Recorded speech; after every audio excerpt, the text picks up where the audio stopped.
welcome back to my channel, Stitch and Style by me, Nadia, and today I'm going to be documenting my jeans sewing process, which I am really excited I've started, and it's Friday, I'm in Birmingham, and tomorrow, Saturday and Sunday, 10 till 4, I'll be going to Guthrie and Ghani to learn how to sew my own jeans. So the first thing that I needed to decide after I booked on this sewing course was, what jeans am I going to make? Am I going to make stretch jeans, which were I think they're the Closet Core Ginger jeans, or the Meghan Nielsen Dawn jeans, which are a non-stretch jean, and the jean comes in I think there's 4 different options. So you've got a tapered leg, a straight leg, a wide leg, and a short. And it also comes in a cropped length, a regular length, and a longer length. That was the first main decision, and actually that was a pretty difficult decision for me to make. I do like to wear stretch denim, but I thought that might be slightly easier to get right on the fitting, so I thought I will push myself and go for the non-stretch jeans. So you get the pattern as part of the jeans making course, and you also get some money off the fabric. I chose a cone mill denim, and it's beautiful quality. It's not a very wide denim. Now, Lauren from Guthrie and Ghani did a jeans kit, and she provided 4 meters of the denim to cut out the sizes because it is quite a narrow fabric. So I decided to get 4 meters just in case. So I've got a little bit left over. Now, before the jeans making workshop, you do have to make any adjustments you need to the pattern piece and also cut out the fabric. So to help you do that, you have a Zoom call with the tutor, and they talk you through what kind of adjustments you might need to make and help you with that process. A week last Tuesday, I had a conversation with the tutor. Now, you also need to have had some experience with dressmaking. It says it's for advanced dressmakers. Now, I don't think I would class myself as an advanced dressmaker. I started dressmaking in May 2020, so it's just over 2.5 years I've been dressmaking. But I have made quite a few trousers or pants in that time. I've made the Bobs and the Barrys by Stylark. I've made the Elizabeth Suzanne Clyde work pants, the peppermint wide leg pants, and they're what I would class as like the closest to a jean pattern. You've got the pockets at the front, you've got a fixed waistband, and you've got the zip. You've got a fly front closure. And I've made 3 pairs of those. 2 of them were like wearable toiles, and the final one fitted me the best. Somebody actually said on my Instagram, which I thought was very true, it's like a pancake, you know, your first one's a little bit ropey, your second one's okay, and then the third one's perfect. So yeah, I think that's a really good analogy. I really liked that. Actually, on reflection, I have come a long way with the fitting process of trousers and knowing how to make adjustments for my body. So, and I did tick all the boxes for what they class as an advanced dressmaker. I had a conversation with the tutor, and they were there to help me kind of choose what size I needed to make and what adjustments to make to the pattern. She did say that I could wait to cut out the legs if I wanted to the day. Now, I don't know whether this was maybe a little bit of overconfidence, but I said, oh no, I'll be fine, I'll cut out everything out. Maybe I'll be regretting that decision tomorrow, we'll see. But we decided on cutting out the size 14 at the waist and the size 16 at the hip. Now, I did fall between a 12 and a 14 on my waist because my waist is currently a 31, which I think is exactly in the middle of a 12 and a 14, and my hip is a 43, which is exactly in the middle of a size 14 and a size 16. The tutor advised me, because there isn't a lot of ease in the pattern, you only get half an inch of ease around the hip. So, you know, you can't really size down on the pattern. You know, you're better off sizing up, and then, you know, you can always take some out. And also, she sent me a really useful blog post, which, if I remember, I'll link down below, about how to grade between sizes. Because what you have to remember with this pattern, it's not like all sizes on one and then just graded out on the other side of the pattern piece. Both sides of the pattern piece are graded depending on your size. So you have to remember to do both sides of the pattern piece, and you also have to remember to do the pockets. In terms of the other adjustments that I needed to make, I also need to, add length to the crotch depth. Also, I found out the last time I did the peppermint wide leg pants, I don't quite have enough room along the crotch depth for my bottom. So I decided, if I was going to make that wide leg pattern again, which I do want to, then I would need to do a full seat adjustment on the pattern piece. So, and obviously you have to do that, a full seat adjustment, before you cut out your fabric. So she advised me to do 2 centimetre full seat adjustment to the pattern piece. And how you do that is you kind of cut from one side to the other, leave a hinge, and then spread by 2 centimetres to give you the extra length for your bottom. And I was a little bit worried about the crotch depth as well, because I do want them to be properly high-waisted, and I have a long torso. So I decided to lengthen them by 1.5 centimetres.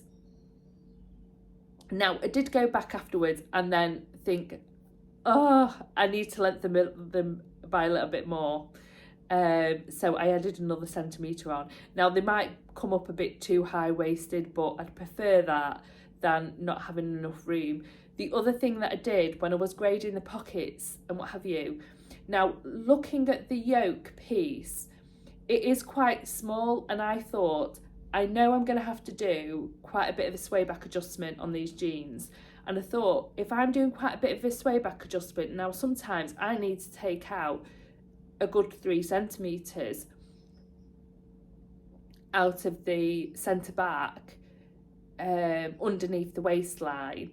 And I thought, if I'm taking that out of the yoke piece, the yoke piece is going to be really small.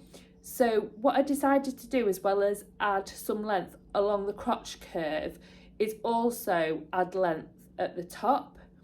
So to the top of the pocket pieces, the top of the front leg pieces, and to the top of the yoke pieces, I've added 1 centimetre just to give me a little bit of extra on the yoke piece. Hopefully that all makes sense. Definitely better to add a little bit too much than not add enough. That was quite of a nerve-wracking process.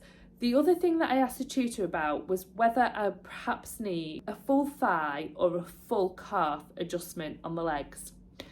Now, in my head, because it's they had a tall option, I thought it would be a little bit like the Elizabeth Suzanne Clyde work pants, and they're drafted for a tall, and they're drafted on a different block. So like the leg pattern pieces are drafted for a taller person. So the shaping is where your calf will be. And there's also extra depth to the crotch. And in my head, that's how the tall pattern would have been drafted would be from a different block, and it's not. It's the same, but just length added onto the bottom of the legs. So I did find that a little bit disappointing. I asked about the full thigh and the full calf, and then I took the measurements. She said the thigh will be fine. They didn't put the measurement for the calf on the pattern piece, so she couldn't advise me while we were having a Zoom conversation about that. So she just advised me to check the pattern pieces against my calf measurement. I nearly forgot to do that actually, but I just remembered just in the nick of time before I cut out any fabric, and I thought, oh yes, I just need to measure my calf. Anyway, the front and the back are near where the calf is. One of the pattern pieces is larger than the other.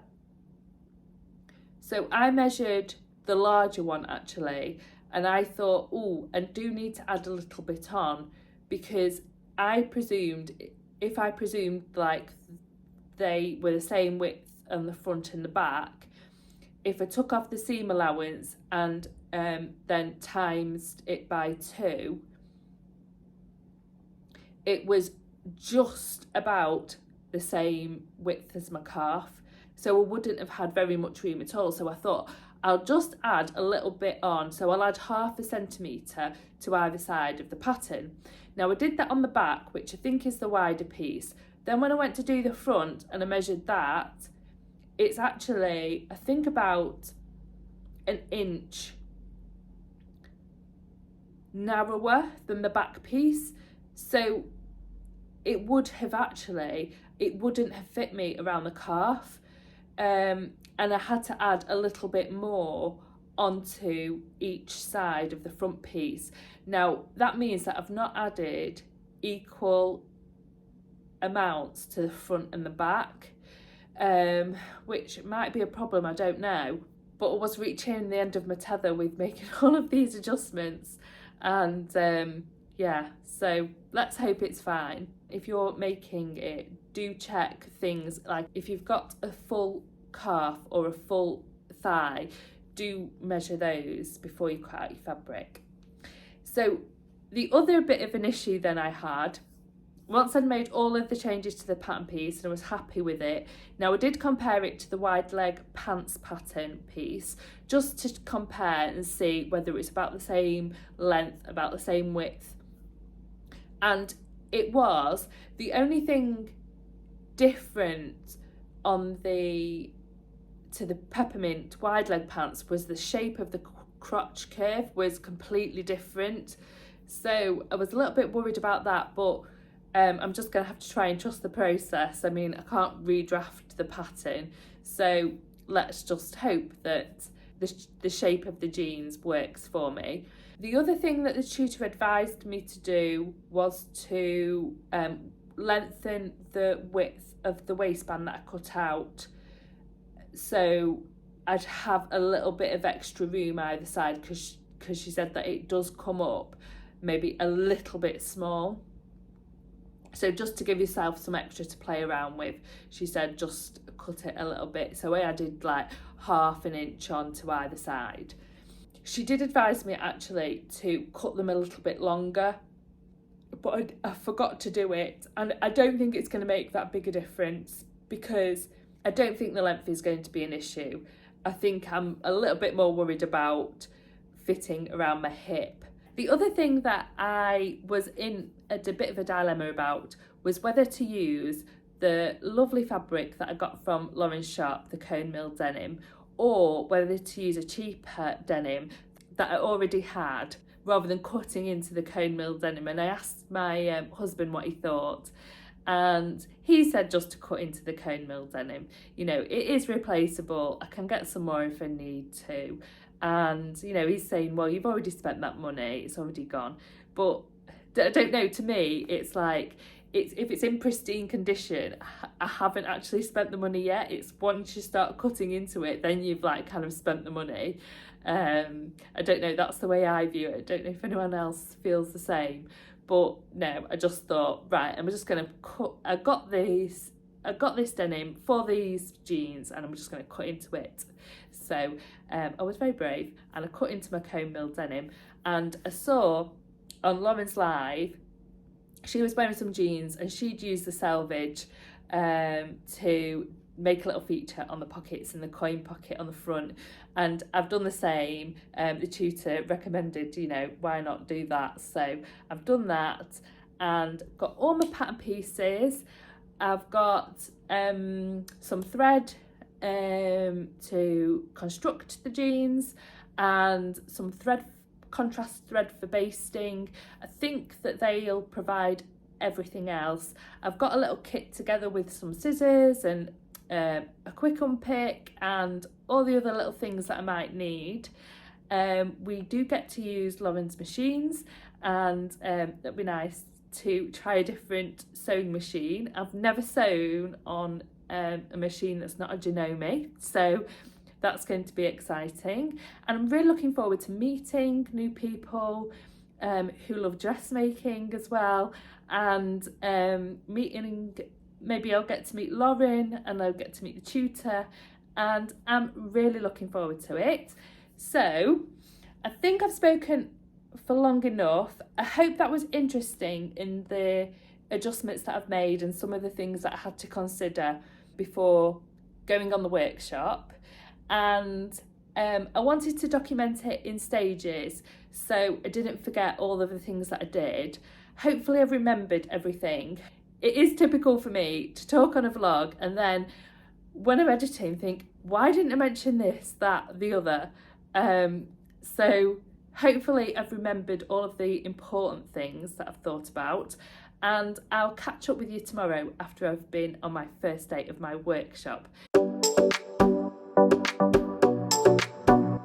I've just completed the first day of the sewing workshop and it's been a really good day. Some in the group had decided to wait until today to cut out their project, and some people had already cut out their material, and actually that made for a nice mix in the group where people were at different stages, and it allowed us to kind of get on with our own things.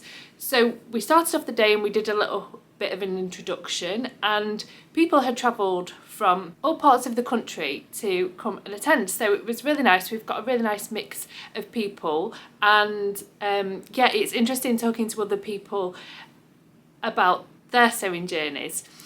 And some in the group are sewing with stretch material and some are sewing with the rigid denim, and a nice range of colours as well, a nice pink pair of jeans and some undyed denim as well, and all looking really beautiful. We started off doing a little bit of work on the pockets, so we're just folding over the pockets, and we actually started out doing some top stitching as well, which was a little bit nerve-wracking, and we got a bit of an introduction to the machines.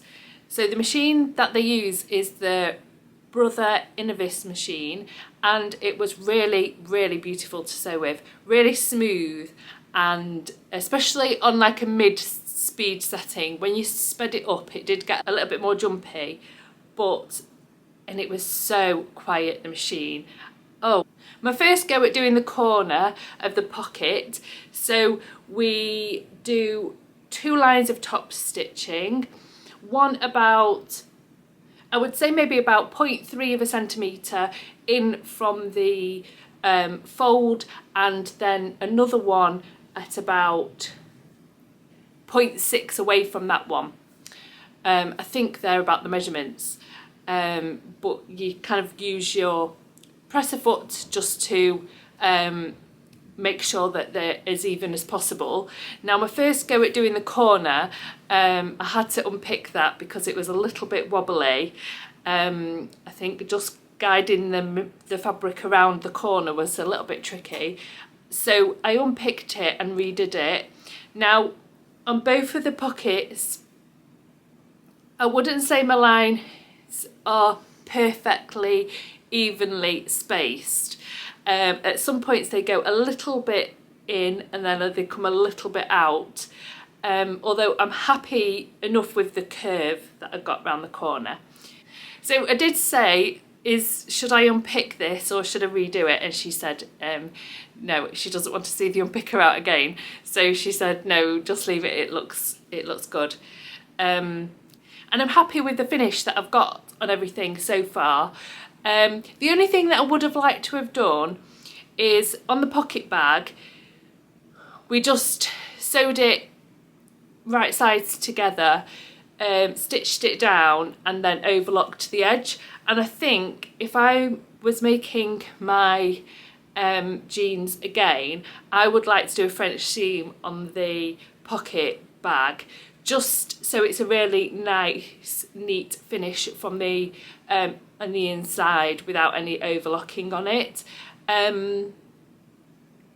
So that's, I think, the only thing I would do. I mean, I understand why she can't teach people how to do that in the class.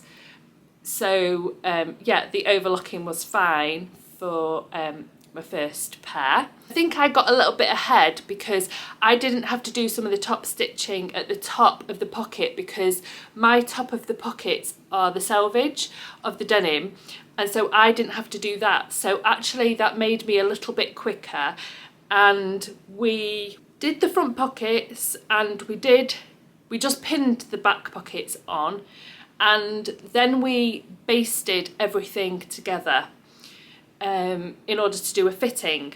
So we went in front of the mirror and we pinned them in place. Now fortunately mine were a little bit big on my hip, even on my leg, and we pinned down. I already knew that I would need to have a swayback, and I do, adjustment. So we had to take 4.5 centimetres out of the length at the back, at the centre back, and then taper to nothing at the side seams. So because I'd already cut out the yoke and everything, we're going to divide that into 3 and take a third off the legs, a third off the bottom of the yoke, and a third off the top of the yoke. So that's how we're going to do it tomorrow when we get to adjusting our jean pieces.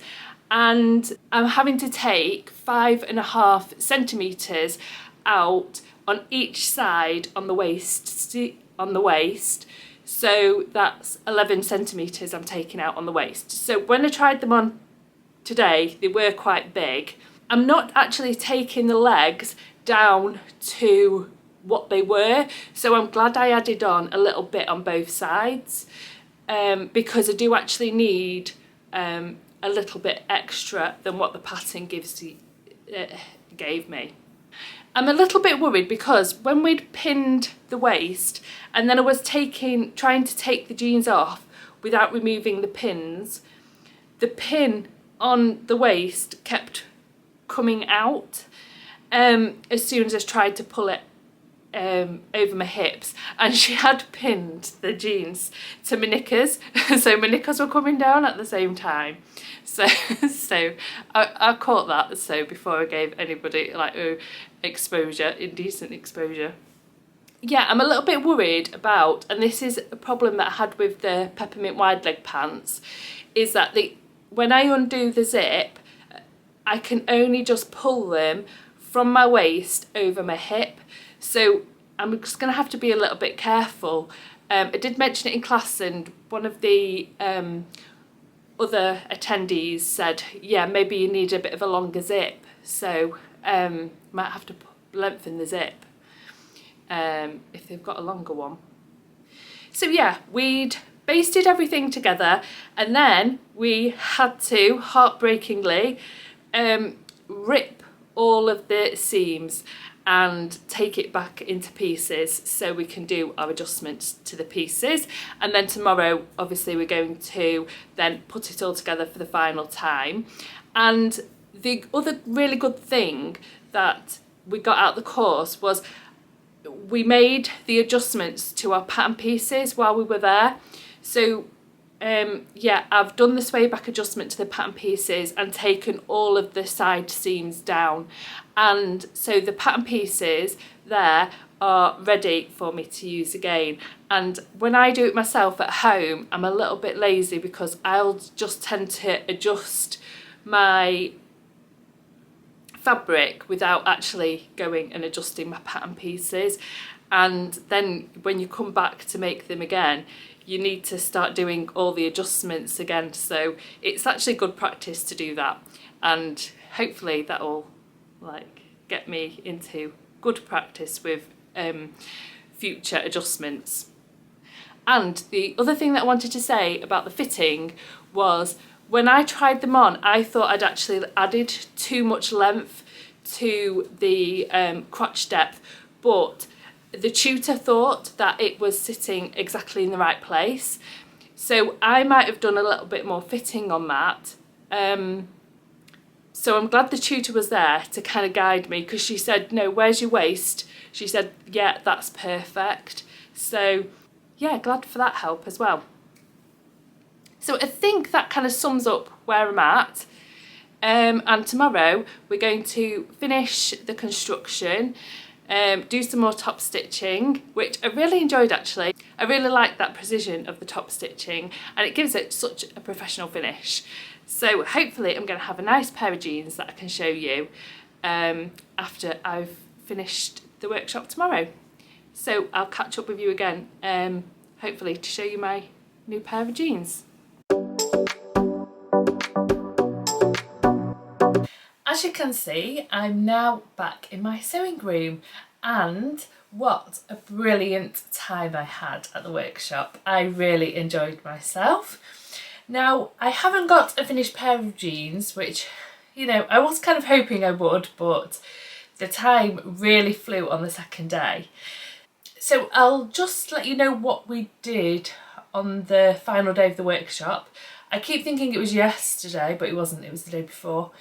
So on the Sunday, we started the day with all our jeans in pieces, ready to start the construction. So the first thing I did was to cut down the pieces. Now, when I was trimming down the pieces, I thought, I had in the back of my mind, I don't think that I made any changes to the back yoke piece. Now, I did do the swayback adjustment on the back yoke piece, but the lines that were on the pattern pieces looked like lines that I drew at home. So, and I needed to take a little bit of the width out of them as well as the depth.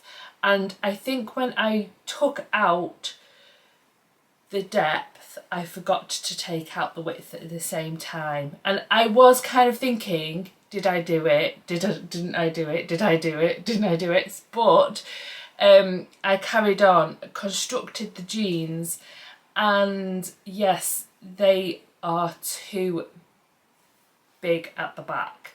So I'm going to try the jeans on for you. I also had a little bit of an issue with the jeans because, actually I'll just grab them, because when I attached the yoke piece to my final version, I'd attached the yoke piece the wrong way around. So I attached the short bit of the yoke piece, because it goes like this. So here's the line, so there's a short side here and then a longer side here down to there. And what I did when I first constructed the jeans was I put the short side here to the long side here, and it was overlocked, it was top stitched twice, and I had to unpick it all.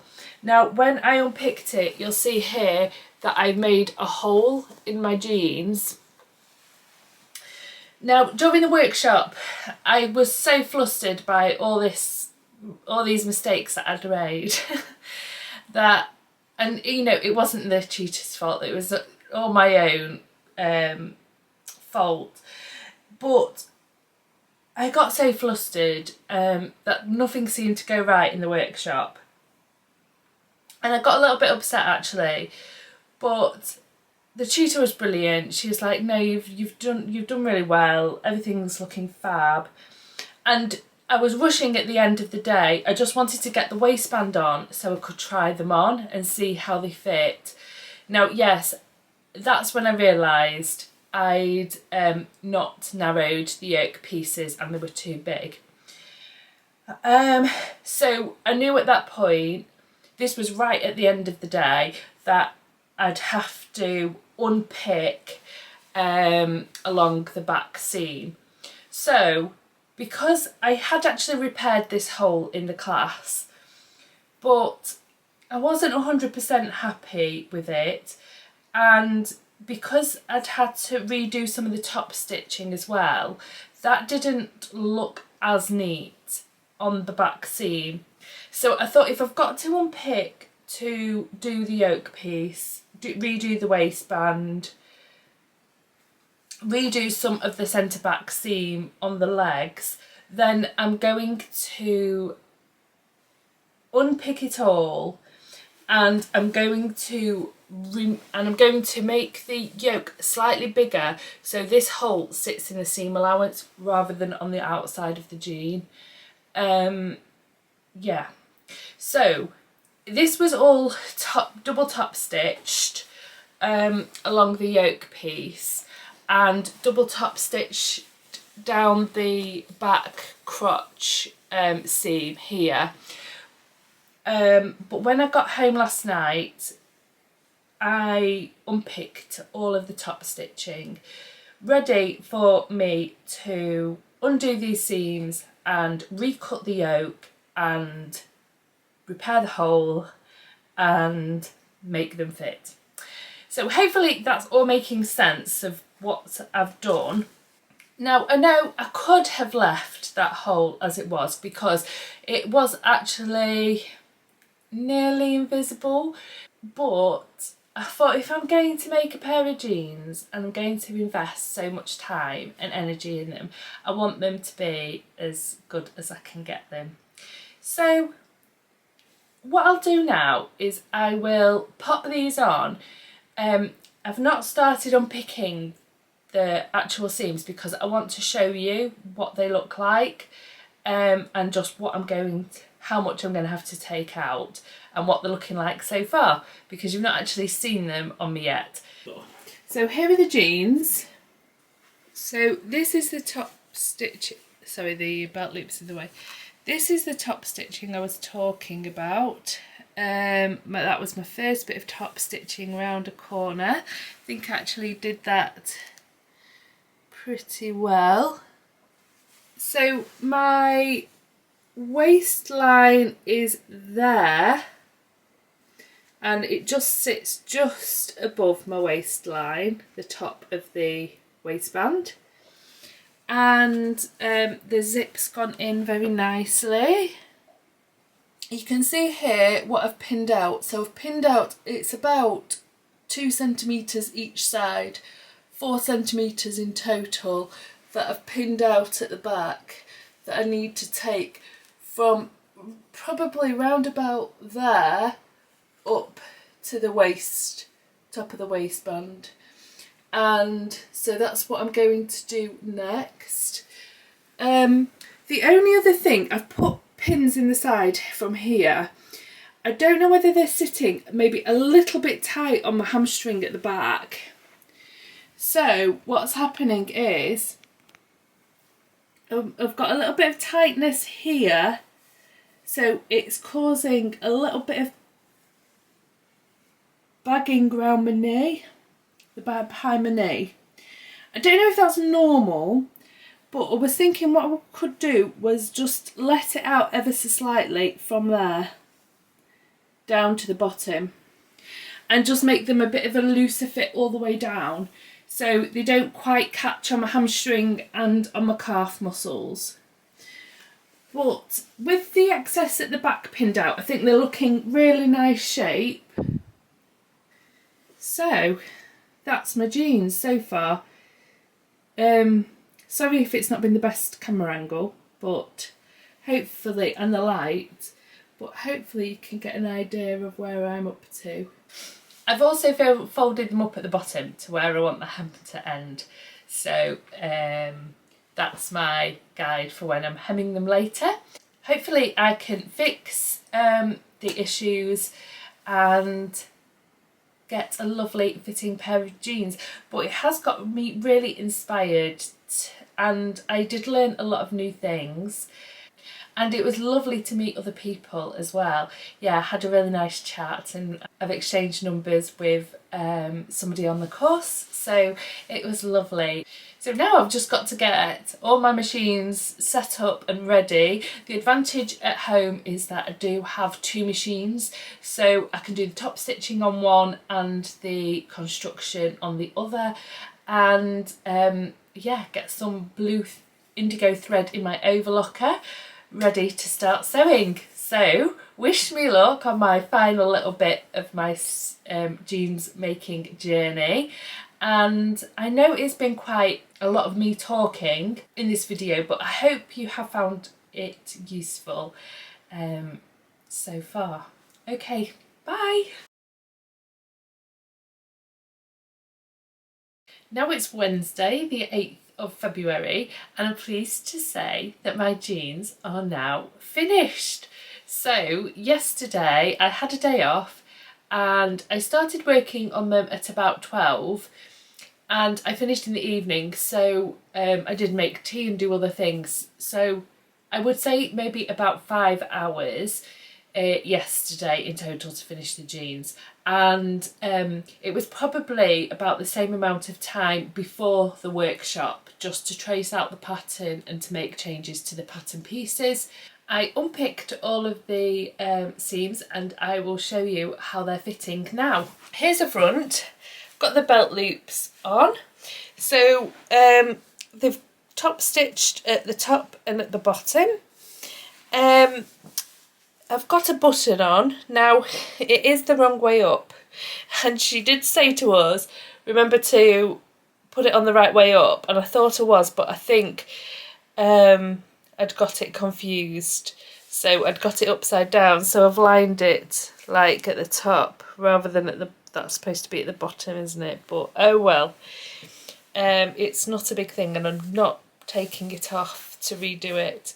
So the thing, it's very well fitting on the waistband. In fact, I don't know whether it was a little bit tight to start off with, so I'll show you.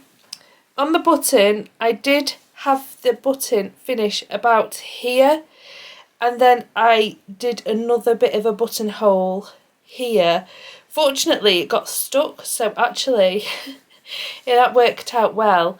And I've put fray check on it. Now it's not the neatest buttonhole, but once it's done up you can't tell, and I feel like just that extra like ½ centimetre of ease has really helped actually them fit a little bit better. I have got a bodysuit under here, so don't worry, I'm not going to flash your knickers or anything, but I thought I'll just show you the inside. There's the zip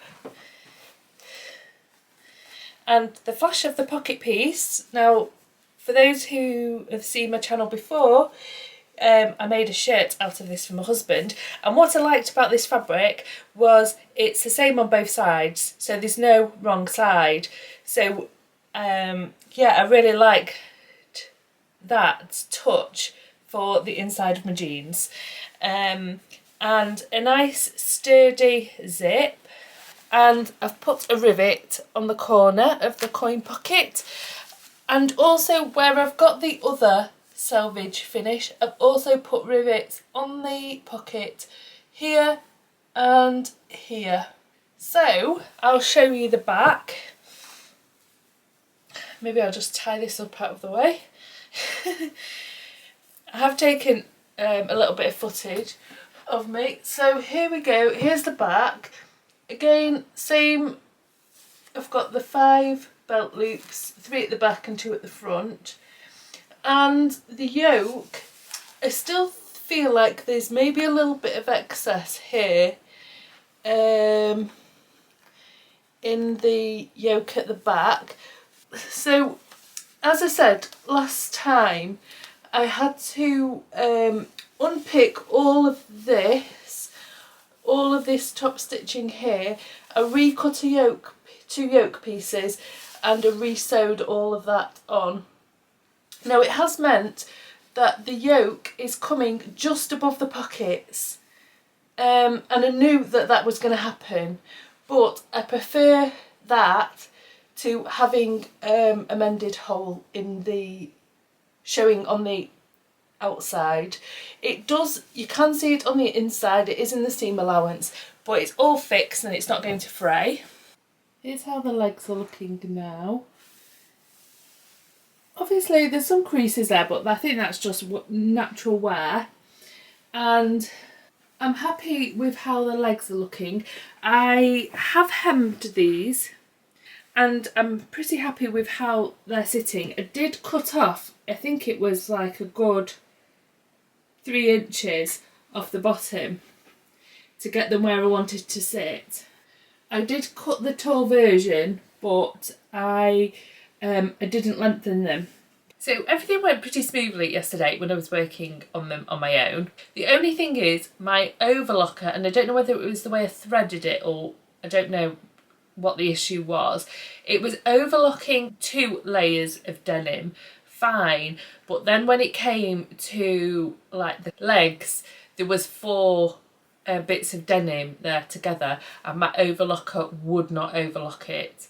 It just completely refused to do it, so I zigzagged it, and it is getting top stitched down, so hopefully that will be fine. I didn't really follow the pattern in full. The instruction booklet looked good and looked thorough and looked like it held your hand throughout, but I can't really comment on the instructions because I didn't follow them.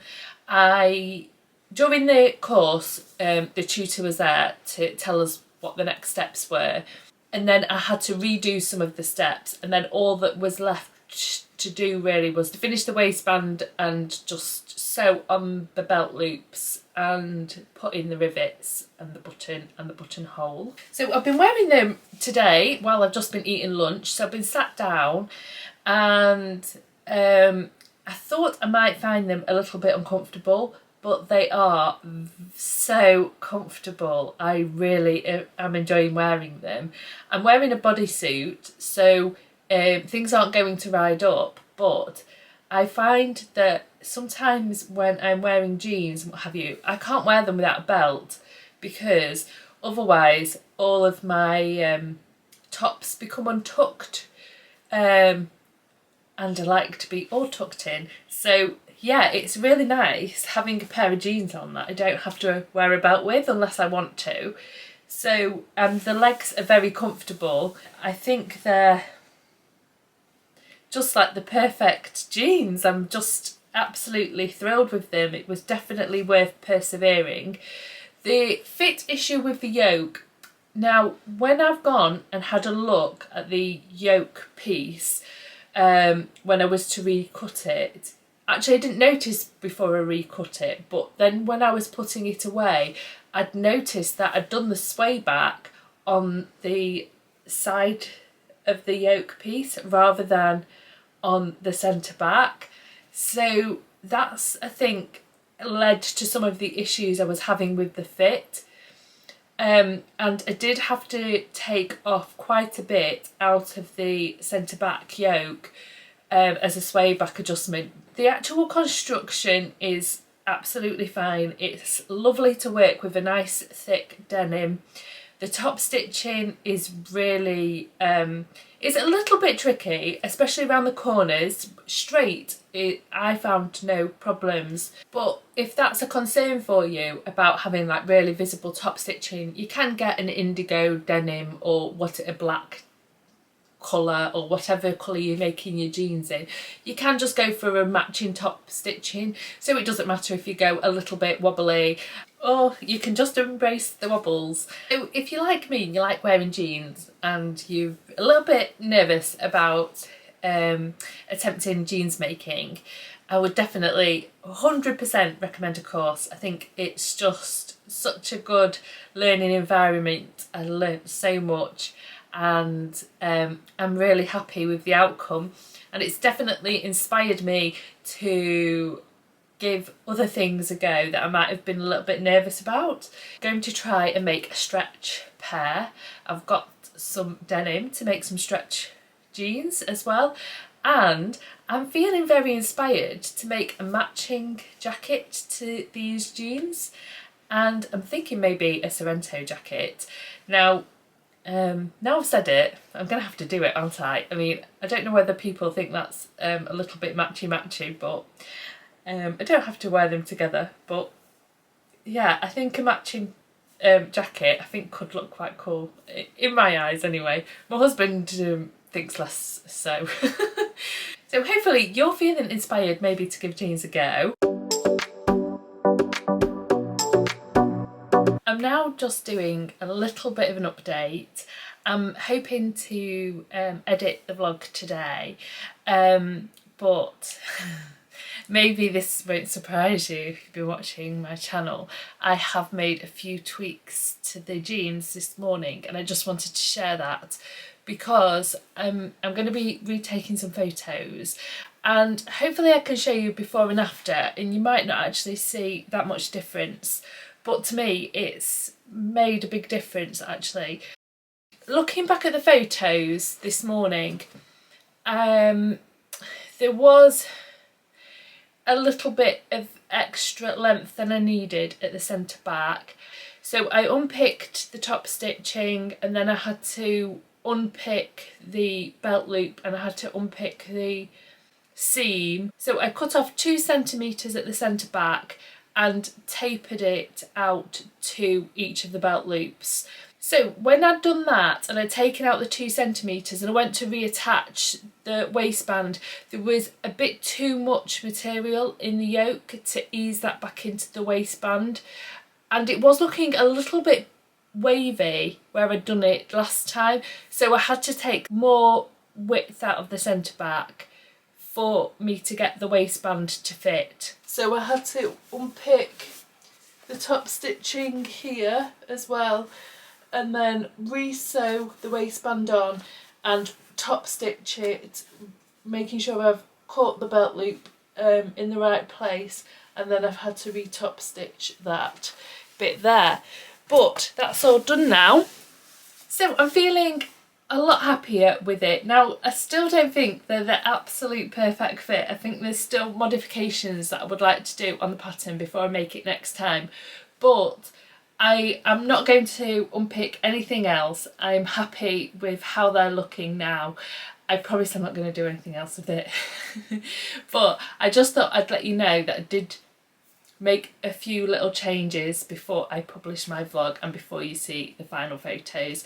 So thanks so much for joining me on my jeans making journey. If you've made jeans, or if you're tempted to give jeans a go, please do let me know and let's have a chat in the comments below. I'll be really interested to hear from you. Thanks to all my subscribers and everybody who watches my channel. I appreciate it so much. I'll see you next time. Goodbye.